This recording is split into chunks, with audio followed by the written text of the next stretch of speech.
So we had a beautiful Viktoras property doing some exercise right now.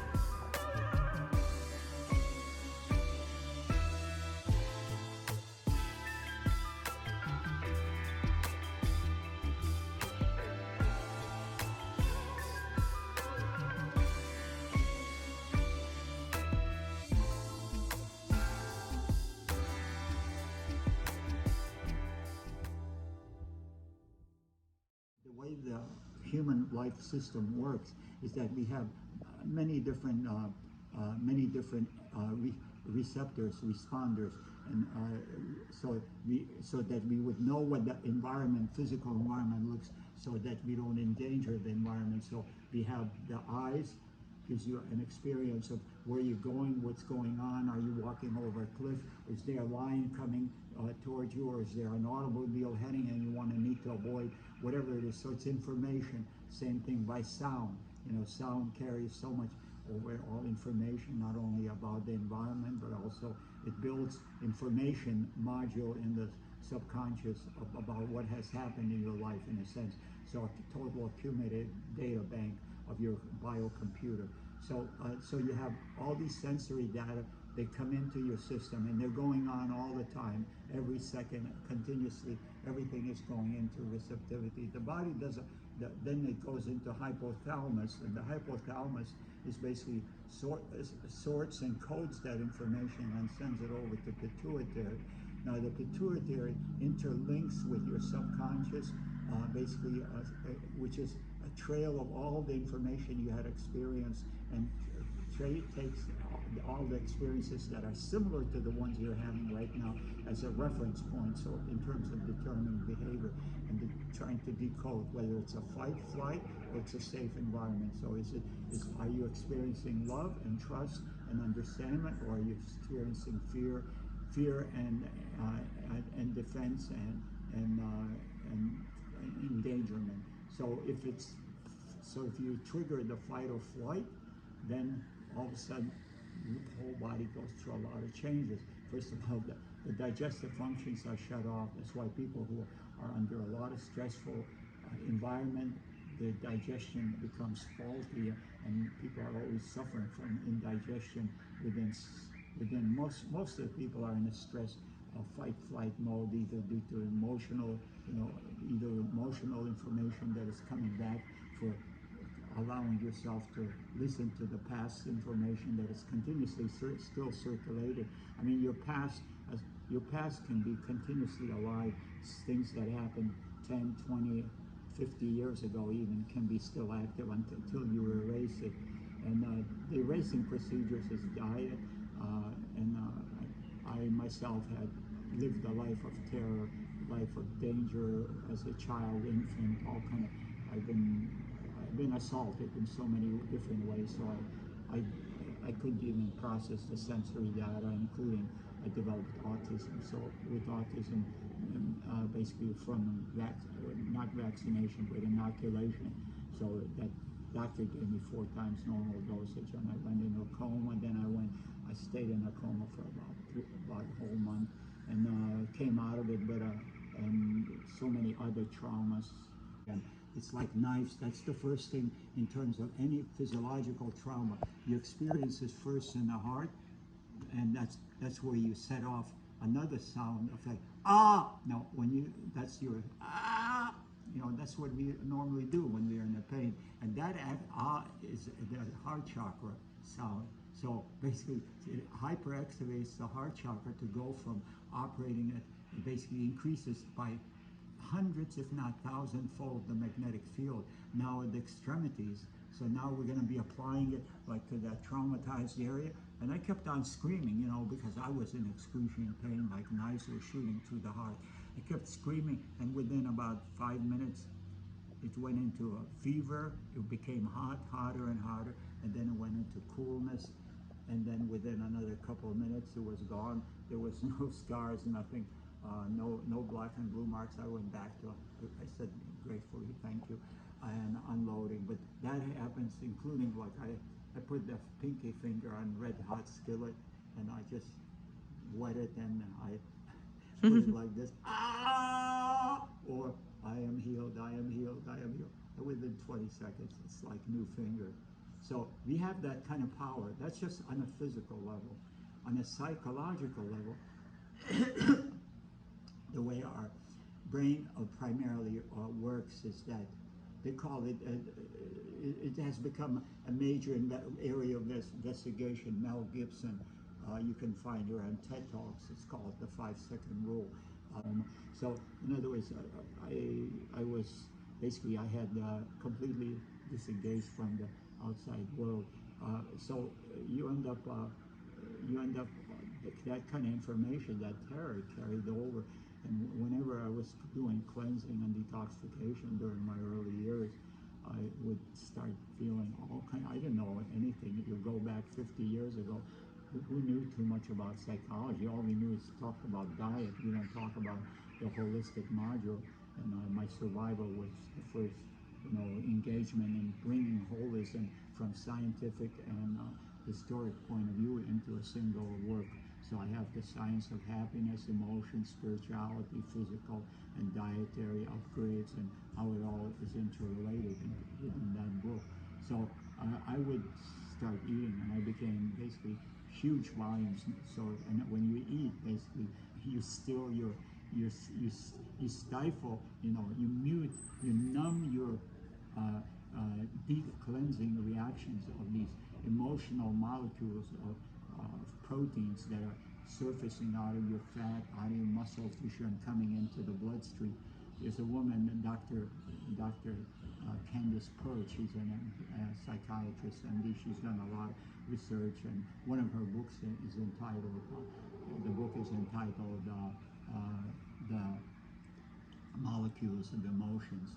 And basically, so these are protein complexes, and they start coming to surface, and they give you, it's like putting on a CD or a DVD and you're playing it. That's exactly what that molecule contains, or hundreds of these molecules of the information that was created by pituitary during the traumatic life experience. So you got to cleanse and detoxify. And Russians had done, like I found in Moscow Psychiatric Institute, what they would do is basically put people on a 3-week program, exercise 3 hours a day, and you had to do it, and also on a liquid program, and they had close to 90% recovery.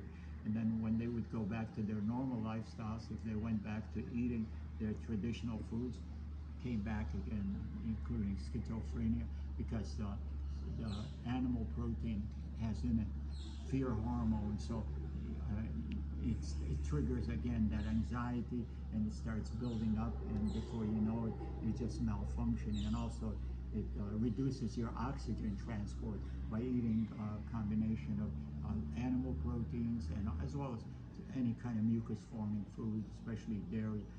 It reduces your oxygen transport and absorption by 70%. That was done by work of Dr. John Gaynor. So basically, you have a situation where basically you're reducing your oxygen. As a result, you're becoming more stupid because you need lots of oxygen to function with your brain in an appropriate fashion in response to the environment.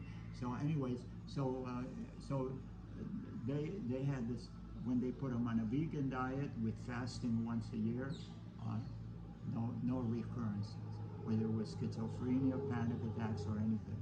Nowadays, the psychiatrists are moving away from the thermogenic psychotropic medication into more and more like probiotics, because probiotics induce happiness.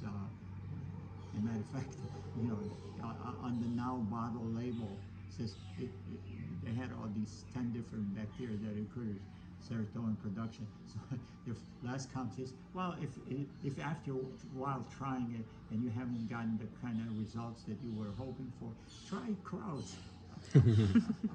Make your own sauerkraut, and start getting into that. So anyway, so it's a whole system of overall response. So you either when you're in a state, so you respond either with trauma and stomach shutdown, and this is why a lot of people have acidity and decline. I had problems with vision all my life. I have never really had my left eye operating, just because of all the trauma that I experienced, and like I said, war, being shot at, just bombs, explosions, people dying right, left, all around you. It's like being in one of these war games on a computer, but except it was reality. We're running from airplanes, they're shooting at us, the tanks are blowing, just like what's going on in Ukraine in a sense. It's not a very, for a child, experience. And so anyways, you have a lot of old kind of material to really a lot of do deprogramming. But anyways, it's something that has been part of my overall exploration all my life, is just going inward and finding more and more the divine reality. So the blindness that, and also I couldn't see hardly any with my right eye. So, and of course in Lithuania we never went to doctors. So up to the age of 5 there was no doctors. Up to the age of except for that inoculation, and then when we came to Germany for 5 years in displaced people camps, there were no doctors either. So I ended up going through cleansing. We became mostly vegan, living off the forest. Some pig meat that my parents grew pigs, but we had sauerkraut, we had fermented all kind of vegetables, all kind of mushrooms, berries that were preserved and stuff like that. So we lived a lot off the forest, surviving, but at the same time, basically in a place of just nobody looked at my vision, so I fell so many times in holes, and including they had basically a pit that was filled with cow shit, and it was snowed over. I walked and I sank into it. It was crazy situation. So in the United States, when I was 11, we went to school, and they were examining everybody for eyesight. So they identified, and that's when I started wearing glasses. But basically, it's a combination of emotional, structural. So I'm working through all these things, and by having a lot of inner work that has been made available, it slowed me down to becoming more conscious of people, being more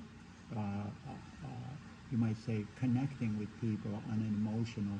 I had an EQ, emotional quotient, basically pretty much zero when I started my exploration, and right now I feel so much comfortable with myself, with people. I don't feel, like one way or another at any level of disadvantage, and I managed to, just to do all the things that I want to be doing. And for me, it's been a lot of learning, and I spend a lot of time with educational material, many hours, from podcasts to Zoom to also YouTube's.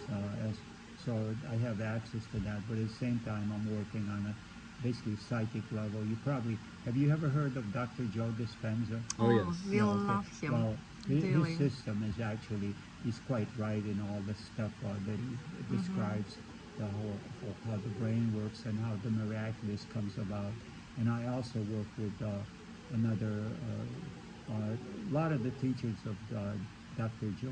Joseph Murphy, and you find it on a podcast called The Reality Revolution. It's all about inner work. So I'm working with that, and also with another School of Greatness with Louis Howie's, and he's another one that is quite exceptional. So these are my primary teachers. Then I have a lot of medical doctors that I listen to who are holistic, not necessarily some of them, most of them are not even vegans, but they have at least a lifestyle medicine concept very much, and they dwell deep into science. But psychology is the thing that, relationship psychology is the things that I put a huge emphasis.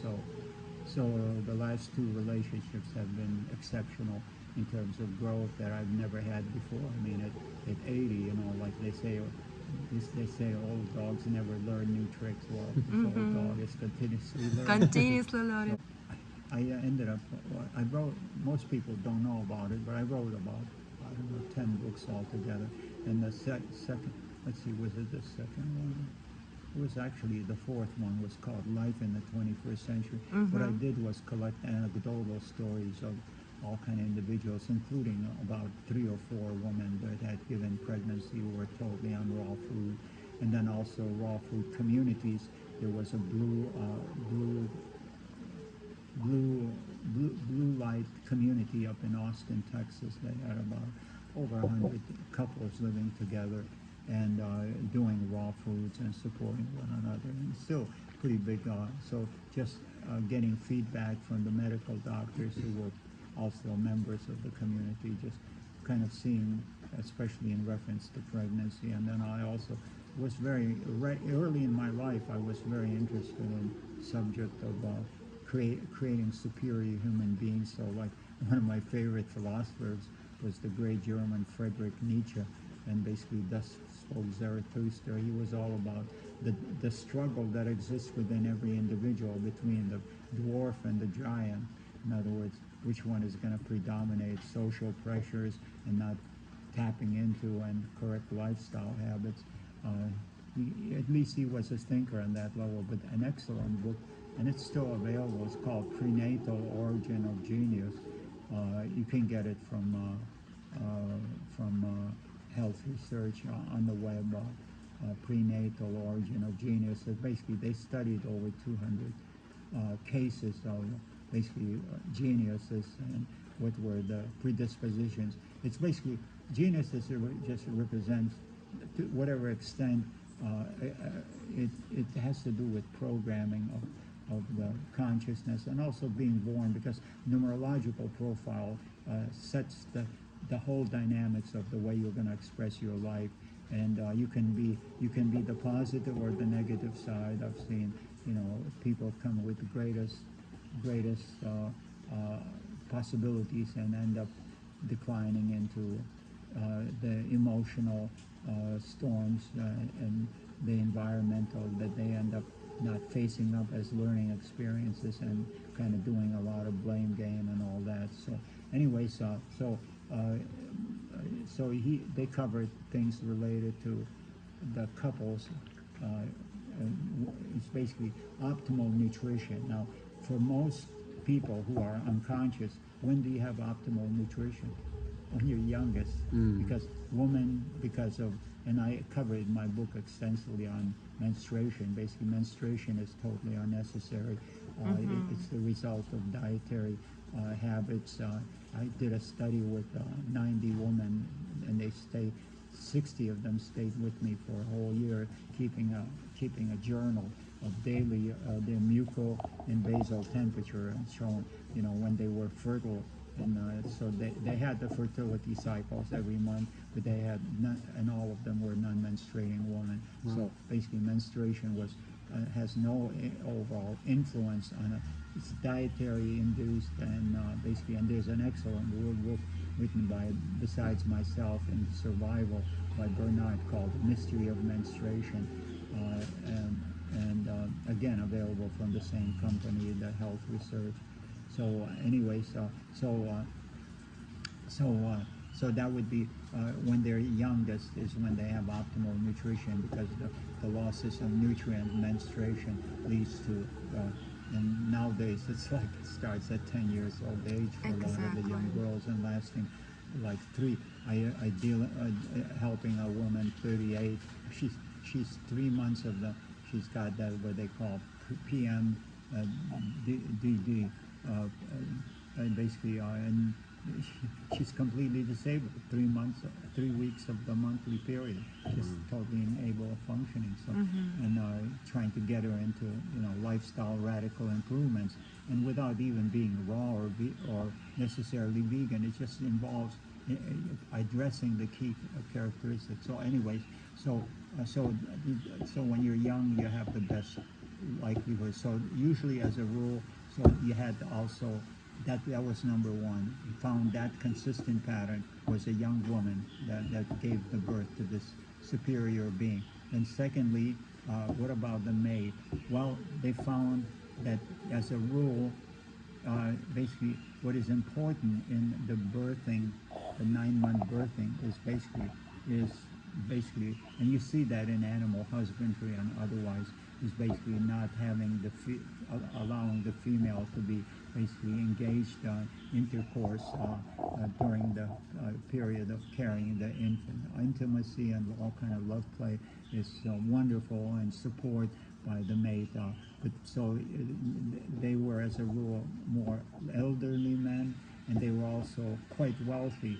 Wealth was important for creating security, and the elderly was important that they generally send them off to a farm. They had beautiful natural environment, and where nature was, basically, and they would visit one another, but there was no ongoing sexual activity. So that was the second thing, and then the third thing was the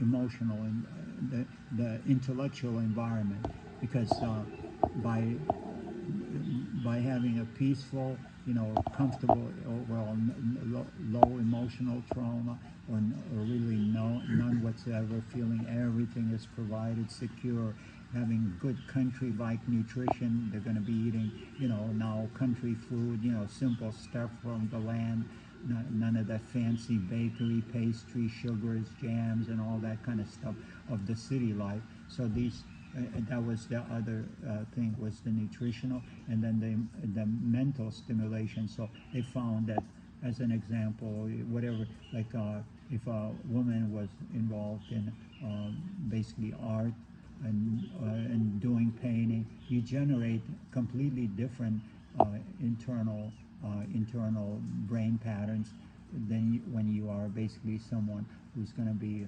involved in business or accounting. Like my mother, she was 42 when she gave birth, 18 years younger than myself, a daughter. And basically, what we did was, she worked she was a very serious businesswoman, and she worked all the way to the end, and then went to give birth to the hospital from the job. And she went back to work 7 days later. Basically, she was that kind of individual, very driven. And but I said to my mother before she gave birth, I said, well, first of all, her lifestyles were very yin. So I said, you're going to give birth to a girl, because eating hardly, she ate very little. She drank, like scotch every day, a small amount, like the Queen of England. It was part of her, the history. Lithuanians were like that. My father and mother, basically, at 72, they said, my mother said to my father, says, Charlie, we drank enough. And they both stopped. They stopped drinking altogether. 72 years it took, yeah? So I said, you're going to give birth to a girl, because her diet lifestyle was yin. And then I said, and you're going to give birth to an accountant. My sister ended up becoming a certified public accountant, and it was a girl. So, you can kind of, so lifestyle habits. So, like, as an example, they had in Times Newsweek magazine a story of a Chinese couple, and they had 3 children and 3 prodigies in 3 different areas. And there was a story about them. How did you manage to, give birth to such an unbelievable children, and consistent? I mean, it's a rare thing to happen once in a family. It's another thing to have 2 or 3 of them. Here they are. Every one of their children were prodigies. One was in music, another one was in architecture, and another one, I don't recall what it was, some kind of something intellectual, like chess or mathematics. Anyway, so he says, I treated them as adults. I never baby talked or anything like that. And I'll share with you a story. When I was on a flight, I was sitting next to a woman, and she had an infant, and she was singing songs to that infant. The child might have been 3, maybe 6 months old. You know what the songs were?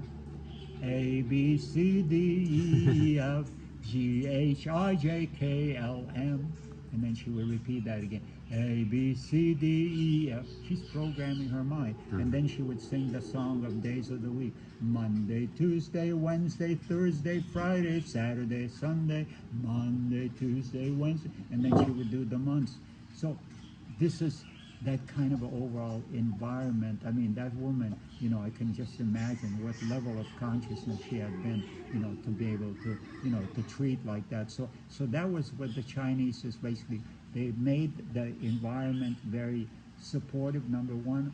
They never negated, they never said no, they never used harsh vocabulary with them. They always, it was surrounded with complete assurance and love.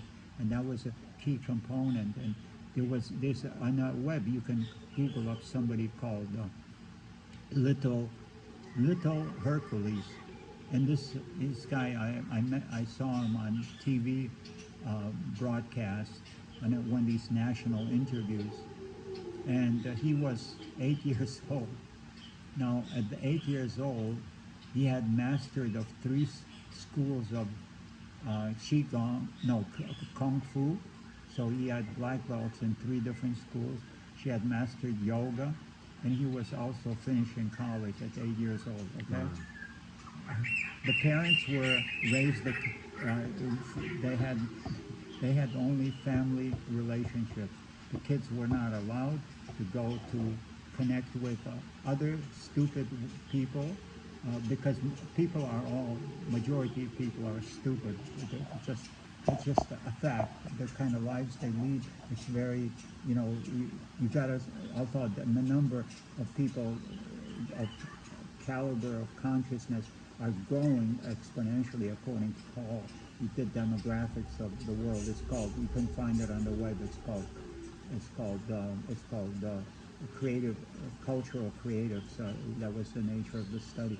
But overall, you want to just limit. So they had two boys, and they basically fed them on a vegan diet with basically and no starches, basically, and so it was protein, fat, and fiber, basically, and they weren't raw. They were Yugoslavian. Physical therapy and physical, builders. So they trained the children to do all these things. They educated them, and they did all the homeschooling. So the child, like I said, and they tried to intimidate this young kid, the interviewer, because you know how they are. I appeared on 20 minutes. I don't know, 20 years ago or something like that. And boy, that guy just tore apart the whole raw food thing, just extrapolated all the bad stuff. Anyways, so you know how interviewers would like to try to, outsmart the person. Nowadays, of course, there are a lot of other kind of interviewers. They want to bring to service the best of the individual, but when they're attacking you, when you represent a different social posture like veganism or raw foodism, boy, they just don't want to. They want to destroy you or try to prove you wrong. So anyway, so he was quite an outstanding situation. Then I met up for a consultation. I had Hippocrates, a Mexican mother that came in, and they had 2 children, and they saw what the school system was like. So she ended up homeschooling on a vegan diet and all that. At 18 years old, the kid applied, to a top school in the country. I don't know what the $80,000 scholarship. Home trained, completely homeschooled. And the brother, who was 2 years younger, applied 2 years later. He got the same scholarship. I've seen, like, for instance, like my one of my dearest friends. She's my age. She's like what they call humanitarian activist. She's very wealthy, and she's a self-made woman. And in photography, she shot 14 presidents of the world. So and all the top celebrities. So she took a family that lived in one room apartment, with 6 children. Okay, and they were just in terrible shape. Everybody. She took over their lives, and she just started upgrading, got him a better job situation, started in teaching them about life. Well, and they became vegan, top students in the school. She gave them an instrument, musical instruments, wind instruments, each one of the kids. So the older boys, by the time they were 17, they got scholarship to go to the top music academy in Chicago. It's actually top world academy. I don't know offhand. They toured. These are now four of the children. They're all boys. Because they were into heavy meat eating type of a situation. So they had nothing but boys, and so they ended up touring China with music, wind instruments. They have their own band, and at the same time they're finishing academic training. But also they're such beautiful, the whole family just evolved. So it's just, like somebody, and she has done that with a whole bunch of other, like African kids, because I used to visit her practically every year for a couple of weeks at a time in Chicago. So she just, like nurtured others, her own kids. They're kind of, I don't know, they're still blaming her for everything. Practically, the pineal gland is totally open, so they hear your thoughts, they hear your feelings, and so you need to basically always be in a situation dealing with a level of the highest level of love and trust, so that they're going to be saturating their subconsciousness with so much unbelievable information, and so they are able to now to have unlimited potential for anything, whether it has to do with physiology or it has to do with mental acuity, creative ventures. It just develops a quality of just they can do it. They have no doubts about themselves. That's the thing that moving out of the doubt. I had a struggle on that one myself, but I always saw myself as a winner, so I always became the top. I always competed only with one person, myself. So, and that was as a result, I became an overachiever in so many different fields. So primarily, with children, dietary-wise, basically the biggest thing you want to be sure that they get adequate protein, not to overdo sweet stuff, and at the same time have kind of the balance with a lot of emphasis on fiber, so salads and fruity vegetables that are, fruit vegetables like zucchini, cucumbers, peppers, tomatoes. These are all, good part of the fruitarian kind of fruit type of diet. But soaked seeds, making nut milks, at the same time, basically making cheeses, and I'll show this today how I make my cheese. It's pretty simple, but it's a nice little experience. And for the kids' development, that fat from the nut meat or from the nut milk is important for brain development, right? Well, for brain development, the biggest aspect is the emotional support, but for brain development, fats are very important. So avocado, essential fats coming from soaked seeds and nuts, when they become pre-digested, and then of course the whole body has the largest demand is for amino acids. So and basically because your whole body is in a continuous breakdown, your mouth is rebuilt every day. If you have cuts or injuries, you drank something hot, or you burn, next day it's all well and done. So primarily your body's skin is rebuilt every about 2 to 5 days, depending on the individual's lifestyles. And if you're putting a lot of soap and all kind of other garbage on your skin, like I haven't used soap for over 30 years, and basically, just use water, and that's all, water and cold water, preferably.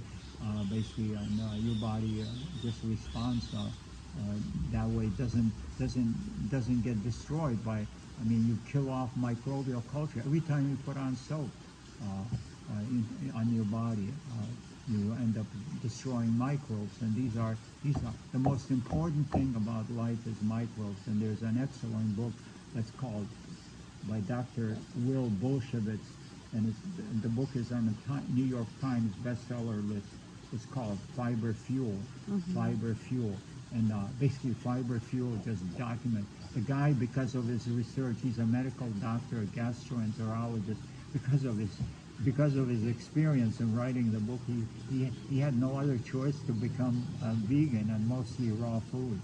He says the microbe shows it. You know, the microbe. You end up, you know, in terms of your healthy gastrointestinal tract and your skin, your eyes, your ears, everywhere it's loaded, your vagina, your penis, they're all loaded with microbial activity, and they have different kind of microbes in every, you know, in every cavity. So colon has different microbial activity, so does small intestine, so does your mouth cavity, so does your nose, has different microbial activity. They're participating in keeping you alive, and you have a healthy individual, believe it or not, has 100 times more friendly bacteria. 100 times more friendly bacteria than you have cells in your body, and you have about 60 trillion of cells. So you can imagine, and the whole idea is not to feed your body, but to feed the microbes. That's why, you know, like, or just stop insulting, and the microbes will take care of you. Like, good example, like with microbes, we had one of my friends. He's like one of the top 8 mountaineers. He's the one that runs he owns the Enzymatica Research Center. So he climbed all the tallest mountains, but he ended up McKinley in Alaska. He went out there, and then he ended up going to the Alaskan primitive. He got somebody who knew that there existed a tribe that lived the old ways, so they were into eating raw meat and, you know, raw fermented also foods. So one of the things that was done there was they took dog sled, about 8 dogs to a sled, and they put them on raw fish, and then the other one was given raw fish and probiotics. They ran 8 hours. After 8-hour run, it was hard, you know, like hard run. The ones who were on raw fish, they lost between 2 and 5 pounds per dog, and the other ones actually gained between 1 and 5 pounds with the fermentation. What happens is, the microbial cultures end up fixating nitrogen from the air and building protein. And Doctors Oolong and Huxley, he did studies with Papua New Guinea's tribe, and he found that on a high fiber diet, your body generates at least 30 grams of protein on a daily basis in the form of peptides, polypeptides, amino acids, enzymes. So you basically, you know, your body. So if you feed the microbes fiber, and the larger they found that the larger variety, in other words, it's good to have a lot of variance, because each form of fiber has different microbial cultures, and they said a healthy GI tract has over 5,000 different microbial cultures, as well as all forms of viruses and stuff like that. We're just a combination of these interrelationship of micro species that are generating life in itself. And so fiber is very, very important. It's being rediscovered how important it is, because the microbes will create not only amino acids, but they'll create small chain fatty acids, which are so important for brain development. They create 90% of serotonin, dopamine, for your overall happiness factor. They create all the vitamin B complex, including B12, but most people can't absorb B12. The only place that you don't have a mucosal lining, guess where? In your mouth.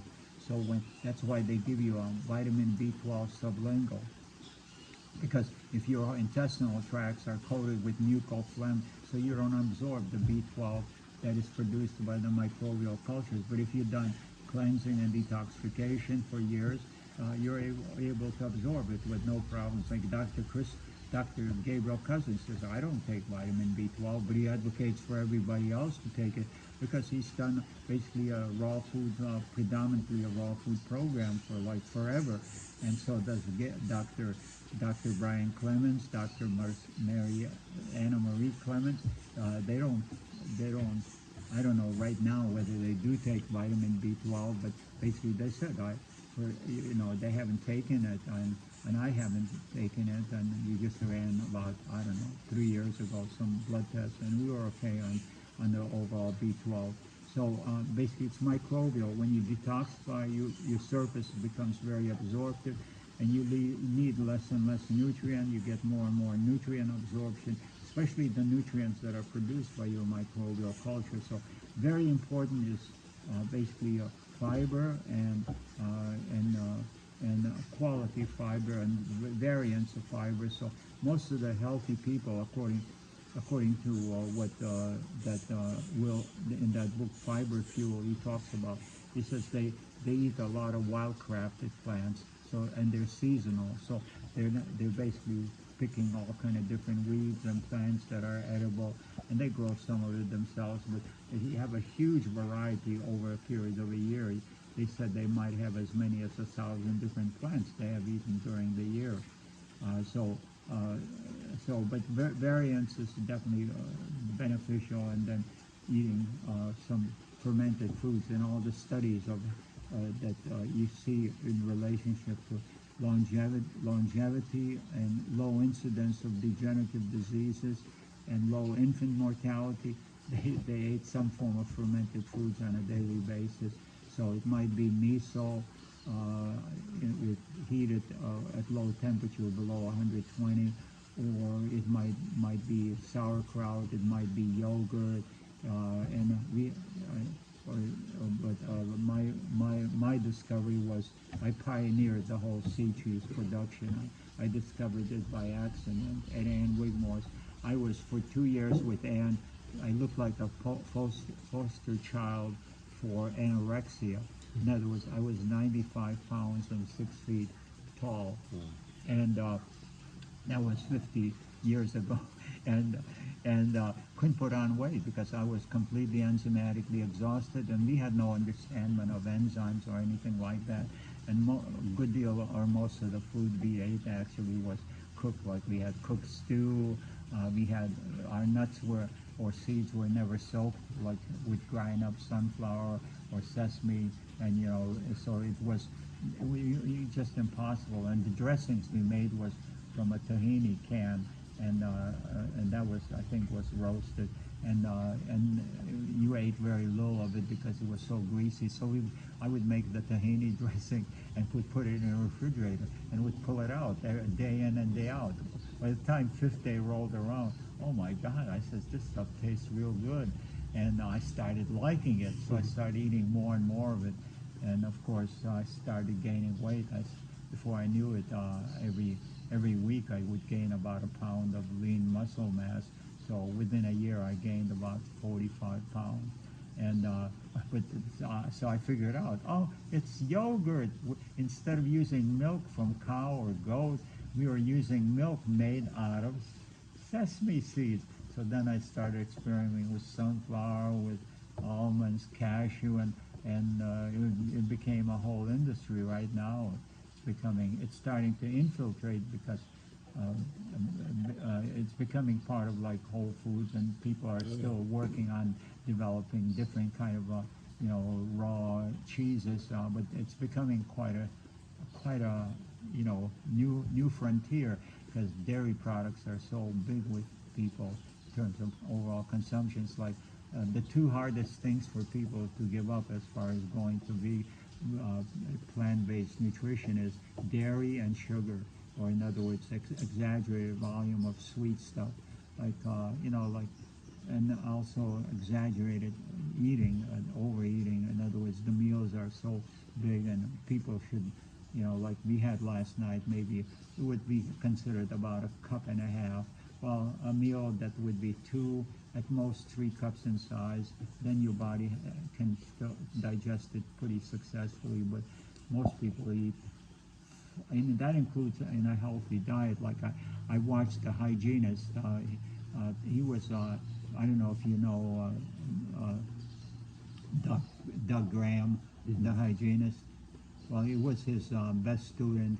He took over Shelton's work, Herbert Shelton's work. Doug, he holds hygienist conventions yearly. So Tom is the guy's name, and I ended up visiting my friend in Hawaii, and she was with her boyfriend. The guy was a hygienist. He would make a Vitamix blender that's 7 cups of all kind of fruit, and he would drink it all down. And that guy needed to sleep like 10 hours. He would have a migraine about twice a month. His skin was breaking out. He had thinning hair, but he did recover from all kind of health problems. But he was developing others because another friend again would make a blender. He had regular history of migraines, and it took like years and years to convince him how devastating and dangerous, because they felt they needed to eat a lot of food. No, you need to eat a lot of food, in terms of consciously. So if you want to build up, I mean, you can do it with small volumes and eating, every 3 hours. You could end up getting 5 meals if you want to be on a bodybuilding. When I was on that back photo of survival, when I was into bodybuilding at 60, like I would eat 5 meals, small meals, like 1 to 2 cups in size every 3 hours, and I would feel hungry, all this digested. I took enzymes just to increase the digestive rate, and also when you take enzymes after a workout, then especially when you're doing the intensive resistance, when you're really pushing yourself hard, then you get a lot of torn down muscle and broken down tissues that ends up recycling. So by taking enzymes after the workout, what it does is empowers the immune system, and it recycles the broken down tissue back into amino acids, and so it enables you to recycle your own body that is torn down, building it back again into muscular formation. So anyways, like coming back to children, like I had when I had an all life sanctuary up in Woodstock, Connecticut, and a small 7-acre farm, huge farmhouse and all that. So a couple arrived. They were in their mid-20s, lean. They've been vegan, raw food. She converted to raw foods and gave birth to her child. And but the child was not growing. The child was already 2 years old, and it just had no size or growth. And they couldn't know why. They were feeding it, and well, I observed them. They often argued with one another in front of the child. They created anxiety, and whenever the child cried, they always fed him.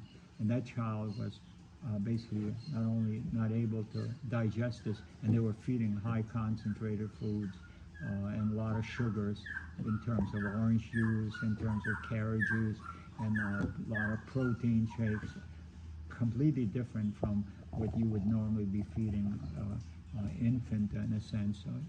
The mother's breast milk, which is has hardly any sugar, so that you don't end up creating spiking. So anyways, that child was actually acting retarded. So I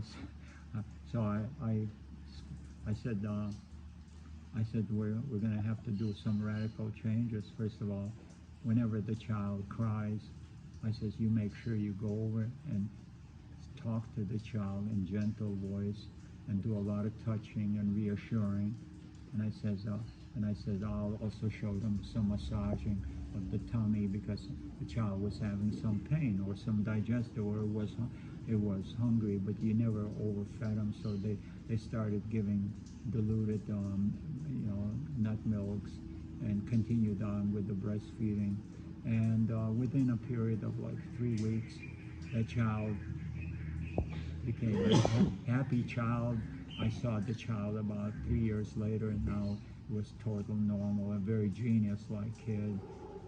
I saw quite a few genius little children, like my math professor, Dr. Spencer. She was third generation gypsy, and they were vegan, so the whole family. She, at 43, I think she got into an affair with one other professor, and so got pregnant.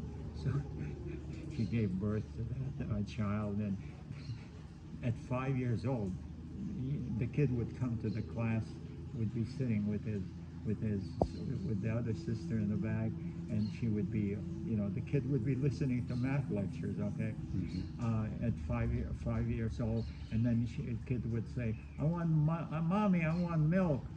So there's this professor, just open up her breast, feed the kid. This is all in class.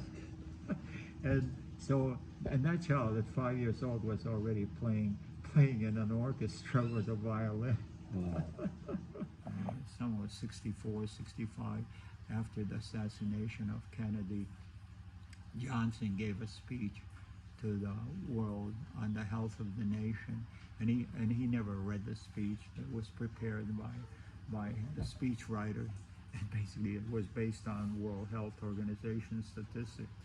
The United States was 42nd in world of health, and he thought we had the healthiest nation because we invested more money on disease management than anybody else.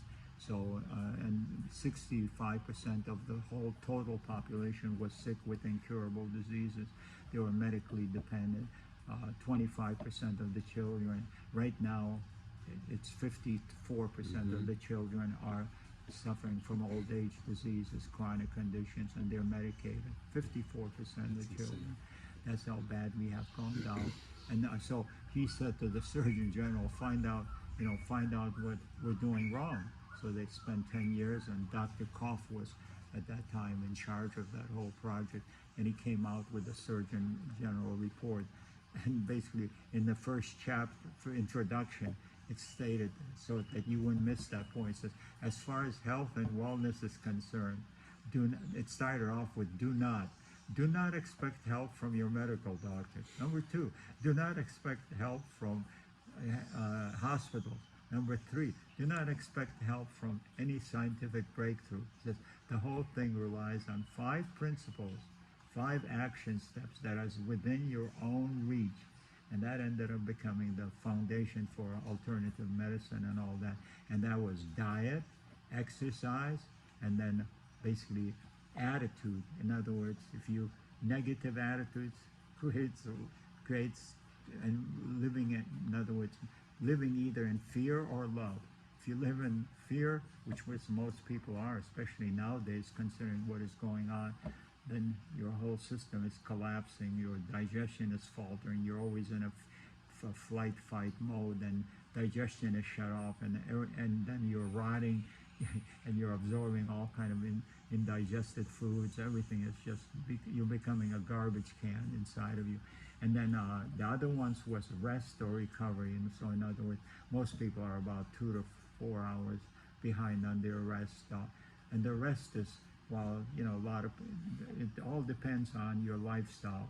So you can recover, like Ann Wigmore, she would recover in about 4 hours. I mean, I kind of work Ann didn't work her body like the way I do, so I need about 6 hours of basically rest, whether I sleep 4 hours at night and then I get a cat nap during the day, which is a good thing to do for a lot of reasons. Just having chill out for 20, 30, or 60 minutes, whatever it is. So basically, we're looking at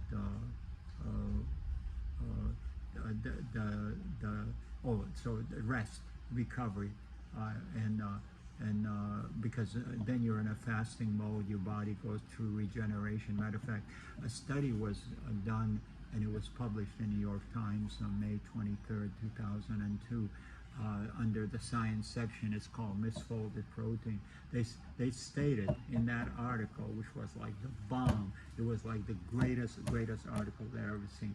It stated on the standard American diet, the SAD American diet, 100% of the Americans were in a 24/7 inflammatory condition, and they said probably, and it was generating misfolded proteins. They attribute it to that factor, but they still don't understand the whole mechanism for your misfolded protein. It's simple to understand when you start understanding how the human body. I haven't seen any medical doctors understand how the human body works, and both. I teach on a holistic level. In other words, I'm talking about spiritual, mental, emotional, astral, and physiological. All of it, how it is an infinite orchestration of everything like that. But stated, and it was guys from Harvard, professor from Harvard Medical School. They had all kind of names. Stated probably, they said probably all degenerative diseases are caused by these misfolded protein. And the misfolded protein, guess where they came from? The fact that not only you're eating poor quality diet, stress, but primarily you're running out of enzymes to digest the food. When you're running out of enzymes to digest food, you are causing an inflammatory condition, and that's shown like, it's called post-meal leukocytosis. When you're eating a diet that has no enzymes in a meal, guess what happens? Within, right as you're going through, your white blood cell levels, which is the indication of inflammatory condition, rises up by 30 to 8, by 300 to about 1,000%. White blood cells, and these white blood cells, they go out like little golf carts, and they go out through your whole metabolic pool, harvesting enzymes, pulling out of all the cells, out of all the intracellular fluids, collecting it, and just zooming back to where? To the gastric juices. They dump a whole load of it. They dump to the pancreas a whole load of, and now your digestive process can carry on. Once the digestive process is complete, all of a sudden, guess what? The white blood cells disappear, and your body goes back to normal function. You have the next meal again. But if you're eating continuously, as an example, like most people are nibblers, snackers, when you're eating it, snacking, you, especially on the bad kind of stuff, so what happens? You don't have your white blood cell counts dropping. Okay, so your body continuously increases your white blood cell production, and before you know it, after many years, not only due to dietary but also pollutants, when you go into a polluted environment, your white blood cells go up, because that shows your immune system is kick ass. It's got to fight off all the pollutants you're inhaling from the air. So anyways, so when you got on these stress, your white blood cells keep increasing. So guess what you have? After years of being exposed, you have leukemia. Leukemia is all it is proliferation of white blood cells. And totally simple to understand in a sense. All you do is go back. Leukemia is so easy. It's like one of the easiest diseases to treat. And Dr. Kulikovsky in Lancet, which is the official medical journal of the British community, in 1972, he did a study, just put them on the kids who had they had an infantile leukemia, which is incurable. They put them on low protein, alkaline diet, boom, healed. And they went back to normal eating again, their condition returned. And that was 72. Wow, like that was 70 years ago. 70 years ago, and still Leukemia Foundation is raising funds to find a cure for it. In Lancet.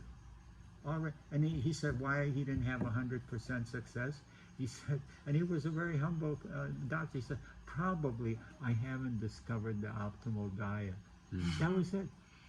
I haven't discovered, but he did notice that, and because of alkalinity, and most people are on an acid diet, acid liquids, and because of all of that stuff is causing your body cells to die rapidly. Dr.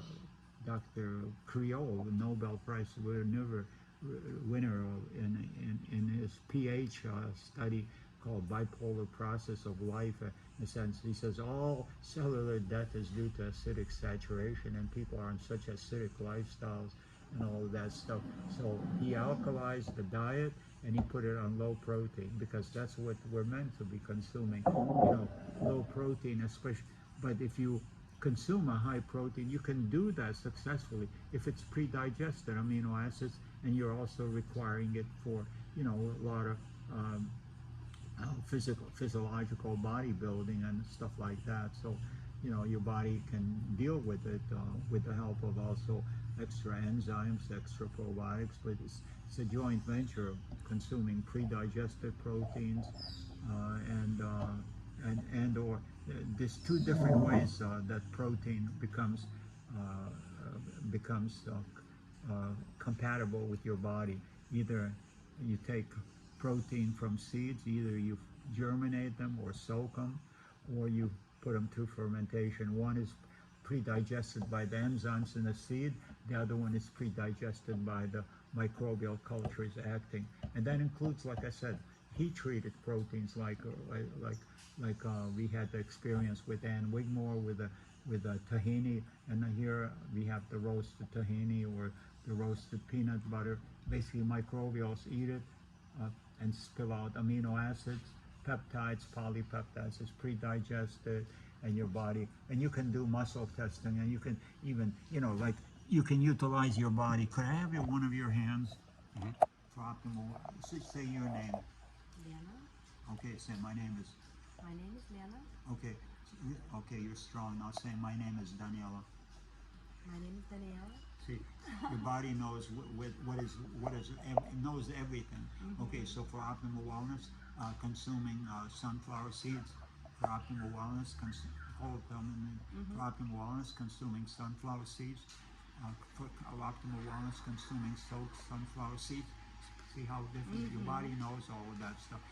For optimal wellness, consuming the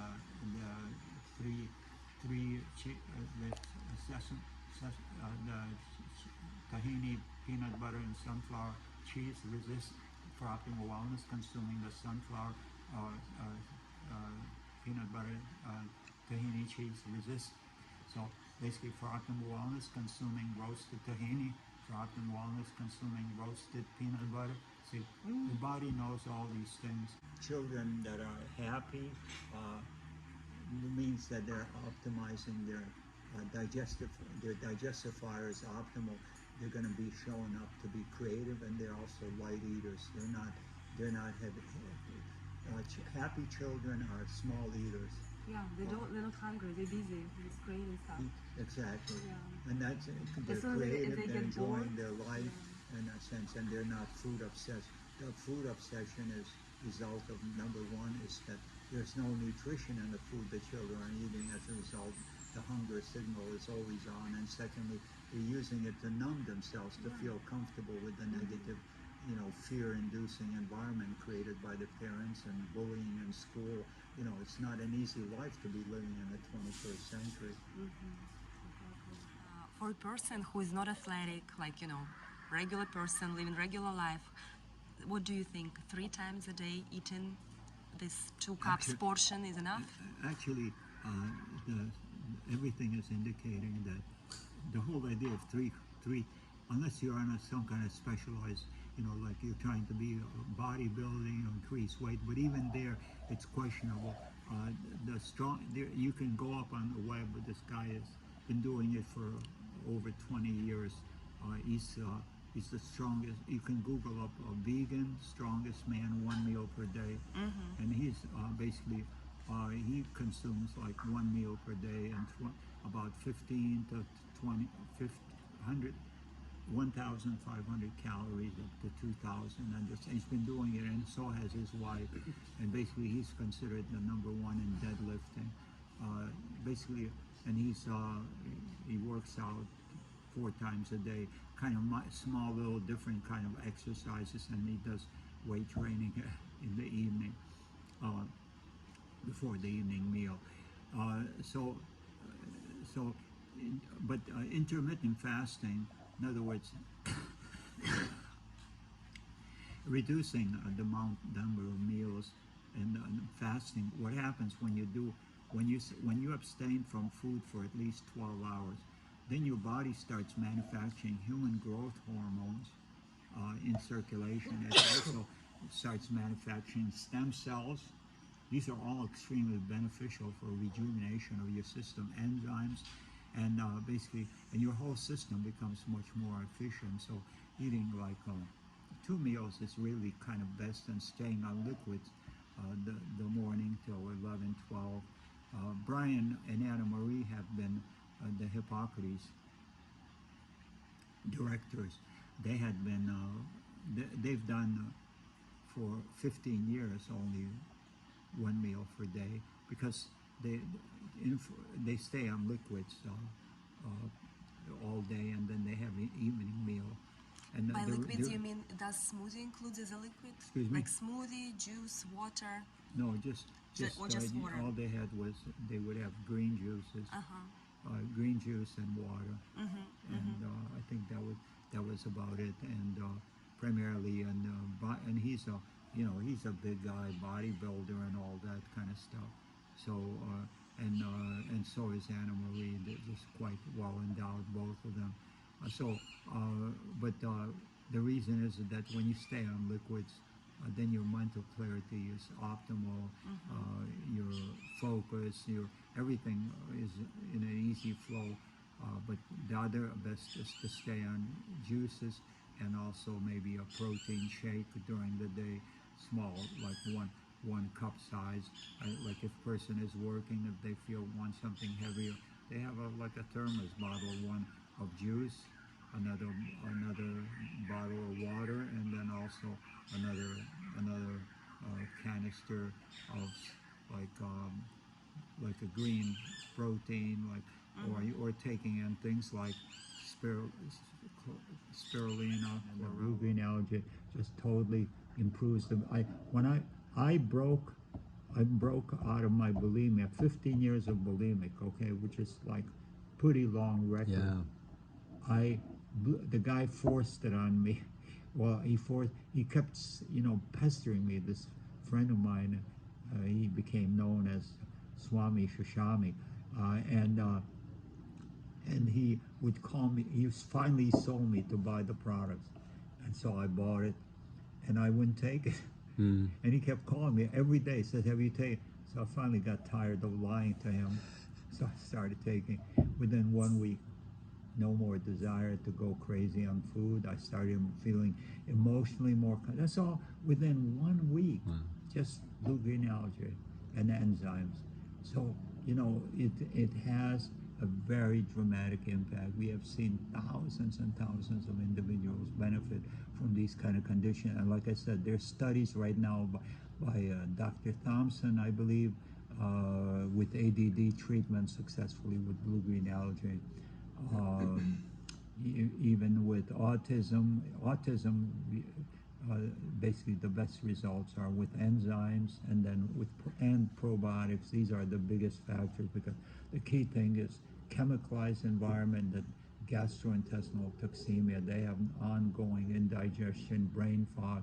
This is what happens when you have indigestion, brain fog, and microbes and enzymes with the meals clear up all these conditions, and then try to improve the dietary choices, get them hydrated.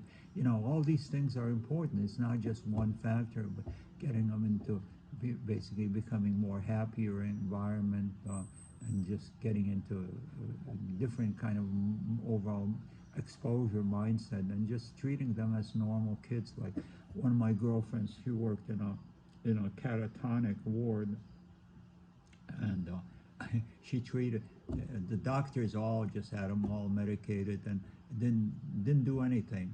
She ended up treating as if there was somebody inside the body, as if there lived somebody that is alive that was able to communicate. It's just like a person in a coma. You can communicate with a person in a coma with basically an ESP, on the emotional level, psychic prayers and projections, and do the overall healing. But she started treating like so. She would help talk to them. They didn't say it. I myself was, believe it or not, okay, this is a truism. I went to a psychiatrist for 3 years for free when I was in college, graduate school, and he wouldn't tell me what was wrong with me. So I broke into his office one night, and I looked at the records. He had me classified schizophrenic with schizophrenia with catatonic tendencies and asocial behavior. Wow. That was me, and and I didn't take it serious. I said, okay, so this is what I am, and in a way, I was. Every one of these things were true, every one of those things were, I never really talked. I was one of these people that just, eventually after enough psychotherapy and enough college education, I became almost like verbaria. But that was another thing altogether with, intellectual wrestling on philosophy, psychology, art, battles. I was very aggressive. So anyways, basically,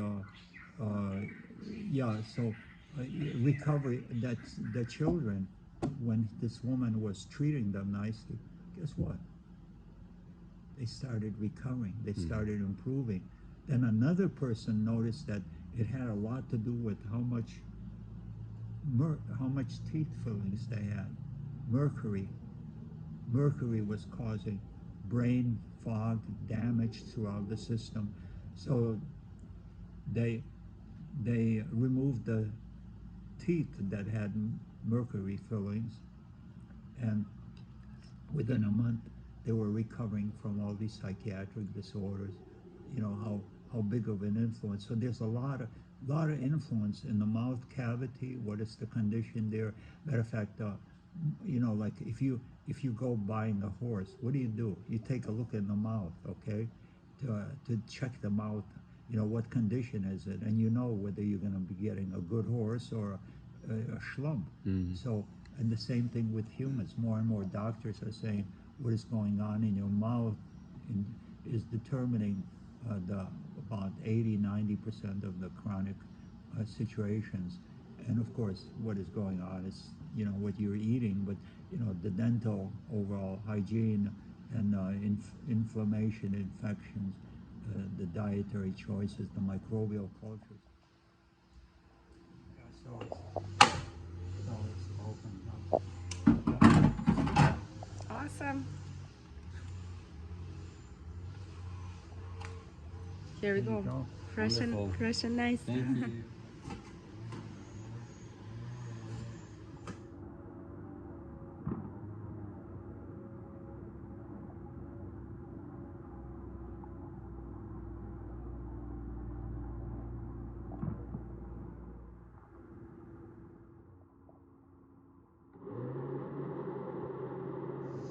Great. So we have the cracker, and then what we have is, of course, and we'll show a demo right after this how to make the sea cheese. And then what I have here is basically kind of a topping. So the topping consists of you can do your own with a little bit of pepper, onion, cucumber,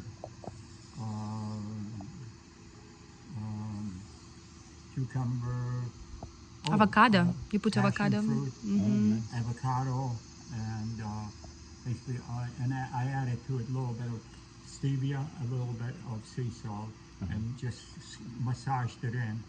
And then this sauce over here, that's the red sauce, and you can come over and just taste it alone by itself. It's made from, I started off with about a couple red cherry tomatoes and one large tomato, and I blended them to a cream. Then I added into it what was two dried peppers and 4 dried tomatoes, dehydrated, and then I added half a beet, 2 cloves of garlic that was sprouted, and It's amazing. Extra flavorful. Very delicious. thank you. And the color is great. Yeah, this added beets. The beets makes it a nice idea. red color. Wow. Yeah. So and for thickening, I used coconut meat. So the coconut meat made it creamy and thick. Nice. So what we do is I already washed my hands, so I'll just take the cracker and do it on hand. So the first thing what we do is we spread the sea cheese, and in order not to break it up, so that it's so I just apply gentle pressure, because the crackers are crackers, they can crack up. That's the one chia seeds and sunflower seeds, right? Yeah, chia and sunflower. The sea cheese was made actually, no, the sea cheese is made with peanut butter. No, I mean the crackers. Or the Crackers. No, the crackers is made from veggie burgers. The same mixture I Same used. as was Paris, yeah. Yeah, so I made those crackers Oh, from nice, it. nice. They work out real nice. It's made of celery, Yeah, celery, I just read onion, the recipe. carrots, beets, and sunflower. Nice.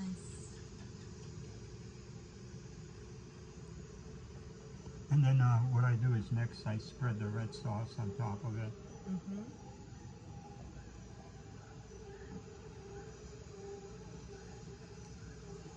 Plenty of it. And then I spread the veggies.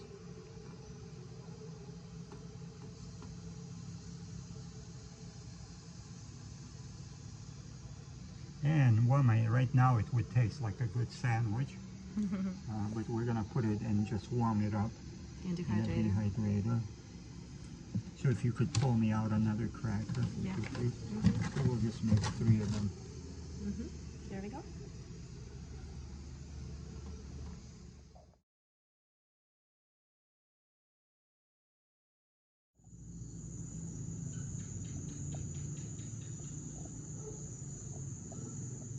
So here we have raw vegan pizza. Have lots of lentil sprouts, greens, sauerkraut, and delicious dressing.